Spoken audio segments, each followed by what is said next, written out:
سلام به دوستان گلم، کینگ بعدی هستم و اومدم براتون یه فیلم خفن آوردم. اومدم براتون دربارش توضیح بدم. اسم این فیلم گرگومیشه. فیلم سینماییه. با اون فیلم ایرانی قاطیش نکنید. اون فیلم ایرانی هم اسمش گرگومیش هست، اما این فیلم یه فیلم خارجی آمریکاییه.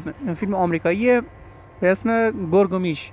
یه فیلمی که درباره خوناشام و گرگینه است. تو این فیلم بلا رو داریم، بلا سوان و ادوارد کالن. ادوارد کالن همون پسری که توی سری میبینید که این دختر این بلا رو نجات داد. یه خوناشامه که به طور دیوانوار تشنه خونه و خیلی وقت داره با خون حیوانات خودش رو تغذیه میکنه که از خون انسانان نخوره.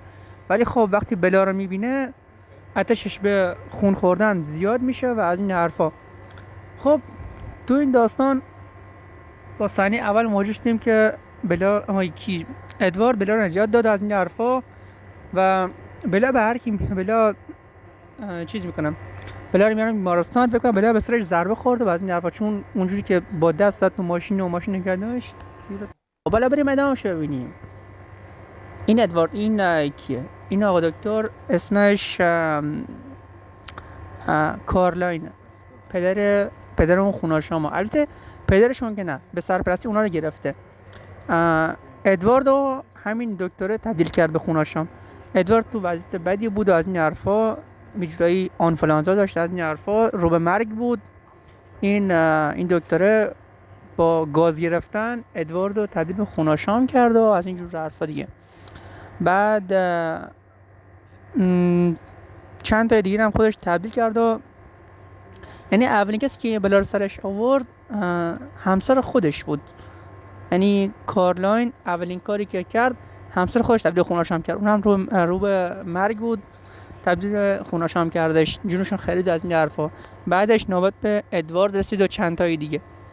خب اینجا بلا میدونه که ادوارد جونشو نجات داده، اما ادوارد اینو قبول نمیکنه. میگه تو به سرت ضربه خورده و از این جور حرفا و کسی حرف تو باور نمیکنه.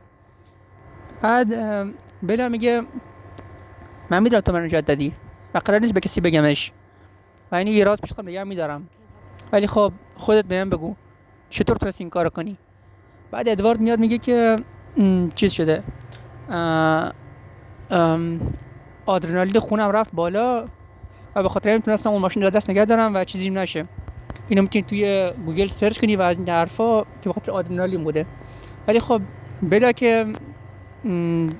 که چیز شده، بلا که با این حرفش خر نمیشه و از این حرفا باور نمیکنه این حرفا و پیله میکنه بهش بیشتر که بدون داستان از چه قراره و از اینجور چیزا دیگه.